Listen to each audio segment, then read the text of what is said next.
नमस्कार भक्तों, स्वागत है आपका उपासना 24 में। आज हम जानेंगे आषाढ़ शुक्ल पक्ष की एकादशी, जिसे देवशयनी एकादशी कहते हैं, उसका पवित्र व्रत, उसकी दिव्य कथा और अंत में सुनेंगे श्री हरि विष्णु की आरती। इस एकादशी को हरिशयनी या योगिनी एकादशी भी कहा जाता है। देवशयनी एकादशी से चातुर्मास की शुरुआत होती है।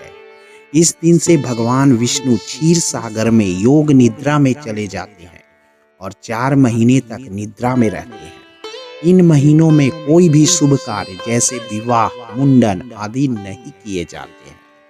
जहाँ तक व्रत की विधि के बारे में बात किए जाए तो प्रातः काल स्नान करके व्रत का संकल्प लेकर भगवान विष्णु के समक्ष दीप जलाएं, पीला पुष्प अर्पित करें, ओम नमो भगवते वासुदेवाय मंत्र का जाप करके दिन भर व्रत रखें। हो सके तो फलाहार और नहीं तो निर्जला भी आप रह सकते हैं। शाम को भगवान विष्णु की आरती करें और प्रसाद बांटिए। अगले दिन पारण करिए। इस दिन व्रत रखने से मनुष्य के सारे पाप नष्ट हो जाते हैं और मोक्ष की प्राप्ति होती है। देवशयनी एकादशी की व्रत कथा इस प्रकार है कि एक समय की बात है, सतयुग में मंधाता नाम के एक चक्रवर्ती राजा थे। वे धर्मनिष्ठ और प्रजावत्सल राजा थे, परंतु उनके राज्य में एक बार भीषण दुर्भिक्ष पड़ा। राजा ने ऋषि अंगिरा से इसका उपाय पूछा।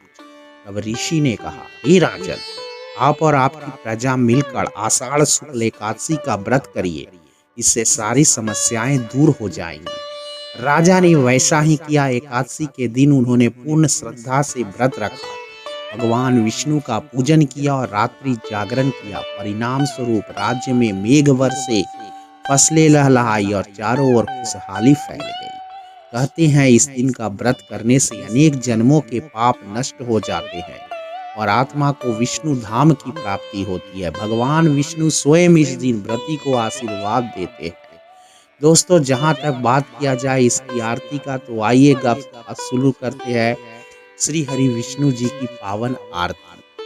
आरती कुंज विहारी की, श्री गिरधर कृष्ण मुरारी की, गले में बैजंती माला, बजावे मुरली मधुर वाला, श्रवण में कुंडल झलकत नंद के आनंद निखरते, आरती कुंज विहारी की। तन मणि मंडल तनु शोभित, बसन पीत पट अति शोभित, नवनीत मधुर अधर धारी, सुख मूरत मंगलकारी, आरती कुंज बिहारी की।